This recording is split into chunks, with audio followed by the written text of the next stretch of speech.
머릿속의 지식을 꺼내보는 연습이 학습에 어떤 영향을 미치는 걸까요? 인간의 학습과 기억에 대해 오랫동안 연구해온 헨리 레디거 교수를 만났습니다. 그는 지식을 무작정 머릿속에 넣기만 해서는 학습이 안 된다고 강조합니다.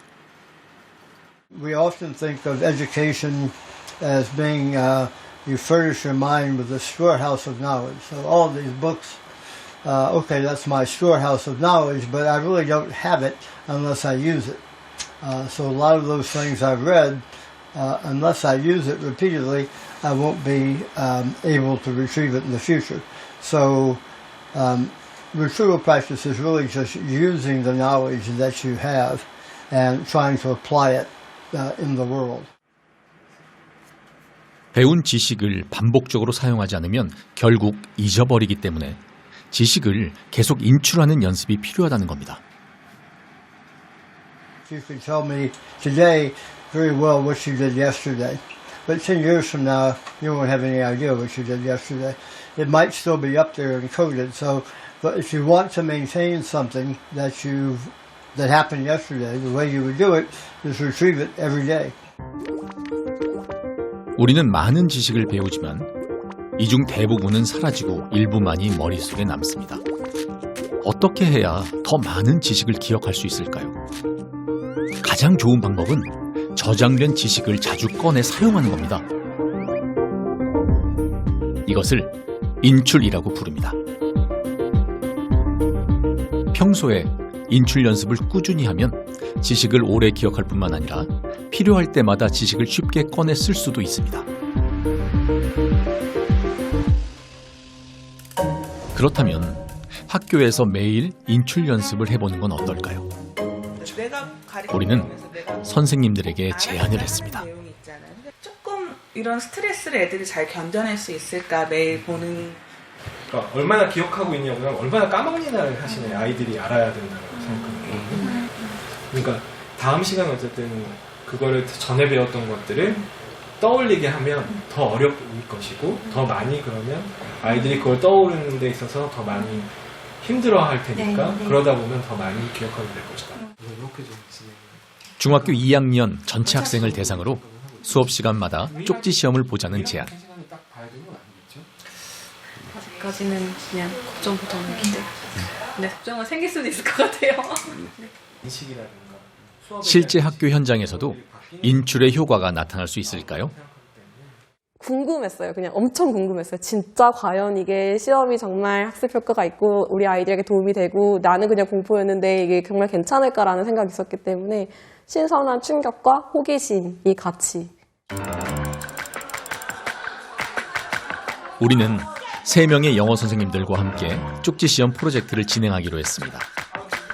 자, 뒤로 돌려주세요.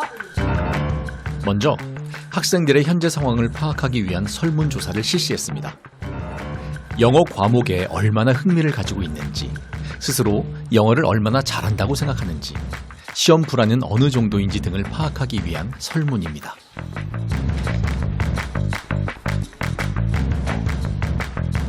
자, 시간은 10분 정도 걸립니다. 그러니까 부지런히 진지하게 해주시기 바랍니다. 시작하세요.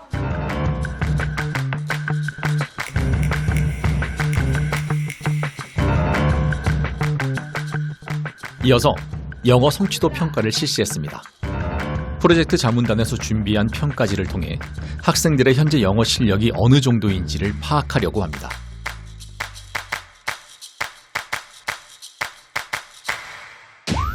성취도 평가 결과 전체 평균은 37점, 이 중 상위 그룹은 약 8%였습니다.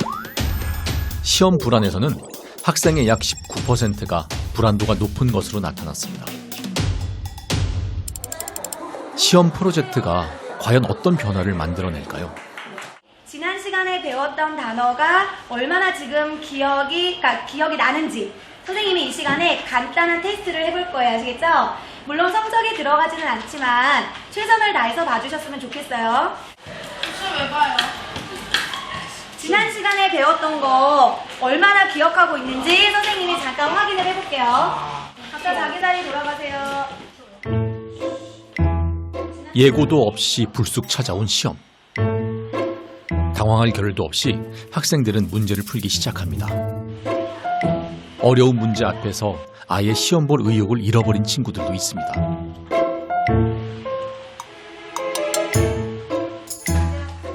수업 시간에 처음 본 쪽지 시험, 학생들은 과연 어떻게 느꼈을까요? 갑자기 이 시험 봐가지고 미쳐 날뛸 것 같아요. 아, 미쳐 날뛸 것 같아요? 네. 기분이 어떤가요? 안해요. 편하네요? 왜 편안하신가요? 포기하니까 마음 편해서요. 아, 아예 포기하니까. 아예 시도조차 해보려고 하지 않는 아이들이 가장 사실은 어려운 것 같거든요. 그러니까 그 아이들이 어떻게 참여를 할지, 어떻게 자신감을 갖고 시도를 하게 할지는 저에게도 끊임없이 걱정되는 부분이고, 앞으로 학생들은 영어 시간마다 수업 시작 전 쪽지 시험을 먼저 보게 됩니다. 시험은 지난 시간에 배운 내용 중에서 5문제가 출제됩니다. 앞으로 6개월간 계속될 시험 프로젝트. 학생들은 잘 적응할 수 있을까요? 시험을 매일 본다는 그 스트레스를 받을까봐 조금 걱정되고, 사실 이제 여기 경쟁하는 거니까 나는 다 많이 틀렸는데 옆에는 다 맞았네? 라든지 쟤는 계속 잘 보고 있는데 나는 잘 못 보고 있네? 약간 이런 심리적인 그런 걸 받을까봐 사실 그런 부분이 조금.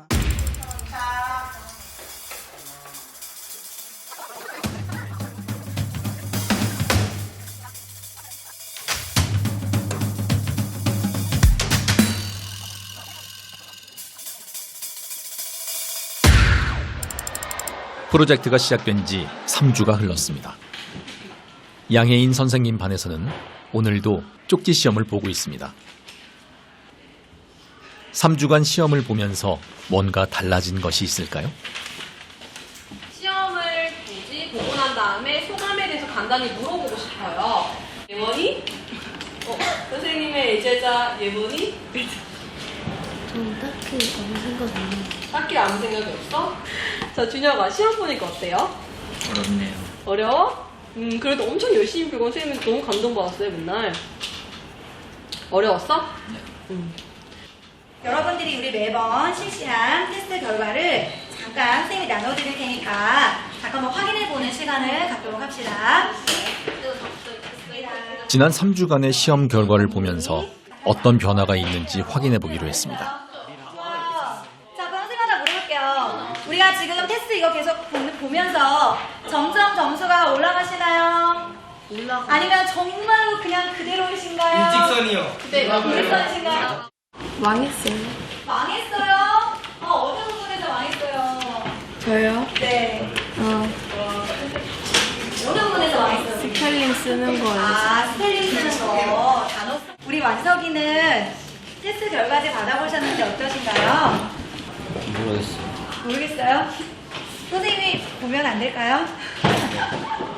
알겠습니다. 완석이 잘 모르시겠어요? 자, 그 다음에 D번 요런 거 해줘야죠. 지난 시간에 배운 내용을 반복적으로 확인하면서 영어 실력을 향상시키는 것이 이번 시험 프로젝트의 목표입니다. 아이들은 이 목표에 도달할 수 있을까요?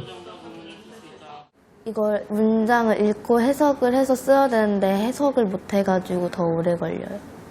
하다 보면은 괜찮아질 것 같아서 풀긴 푸는데 그래도 좀 어려워요. 왜 보는 건지 잘 모르겠어요. 적응은 됐는데 스트레스는 스트레스대로 받는 것 같아요. 애초에 영어에 흥미가 없다 보니까 쪽지 시험도 그냥 찍고 자버릴 때가 많아가지고 제 영어 성적에 도움된다고는 생각은 많이 안 합니다. 그리고 제가 못하는 걸 다른 사람이 앓는 거는 시험으로도 충분해가지고 굳이 그렇게 쪽지 시험을 좋아하진 않습니다. 아직은 시험이 어렵고 부담스럽기만 한 아이들. 시험의 의미가 와닿지 않습니다. 아주 막 엄청난 드라마틱한 변화는 솔직히는 네, 정말 이제 그것까지는 네, 생각은 아직 안 들어요. 근데 어떻게 보면 지금 초반 보니까 안 보이지만 그 5개월 후에 네, 10월 달쯤에는 아이들이 그래도 점진적인 변화는 조금이라도 보이지 않을까. 그래도 어쨌든 향상이 있지 않을까라는 생각은 하고 있어요.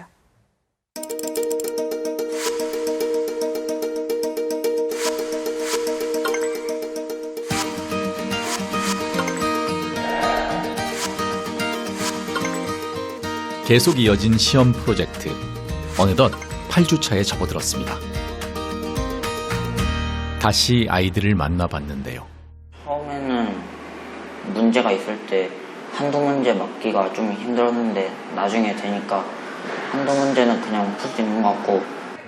평소에 막 자발적으로 복습을 안 하잖아요. 그러면은 이제 그 테스트를 침으로 인해서 복습도 다시 하고 그래서 좋은 것 같아요. 처음에 볼 땐 좀 당황스러웠는데 그래도 하다 보니 익숙해지고 그다지 어렵진 않은 것 같아가지고 할만해요. 오늘은 1학기 마지막 날. 아마도 학생들은 이 시간을 가장 손꼽아 기다려왔겠죠.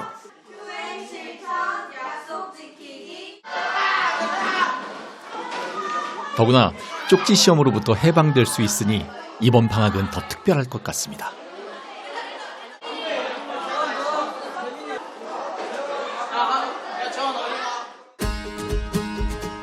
우리의 시험 프로젝트는 의미 있는 도전이 될 수 있을까요?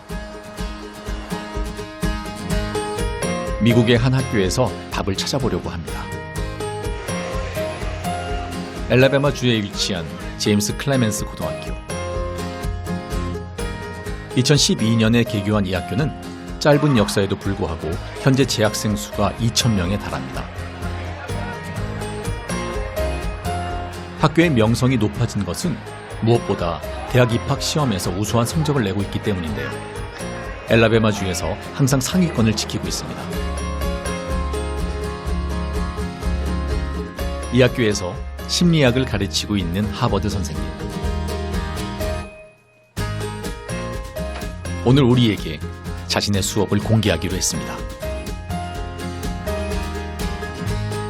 학생들 사이에서 하버드 선생님의 수업 방식은 성적을 높일 수 있는 최고의 방법으로 유명합니다. 대체 어떤 수업을 하는지 한번 들여다볼까요? Allison, Rebecca, Alex, Evan, Ahmed, Claudia. We're going to go way back. We're going to go back in the day back in the day of this class, which is like a month and a half ago. 3 big experiments, 3 big psychologists that we talked about. And guess what these 3 questions are on? Ta-da, right? It's funny how that worked out. All right, so like we did the other day, you got questions 1, 2, and 3, right? 1, 2, and 3 here. First time through, use your brain only. Go in the box here, grab a yellow highlighter, highlight everything you just used your brain on in yellow. Then go back to the second attempt using your notes. Now, notes from a month and a half ago, hopefully you still got them. And then fill in what you can with your notes. And then stop.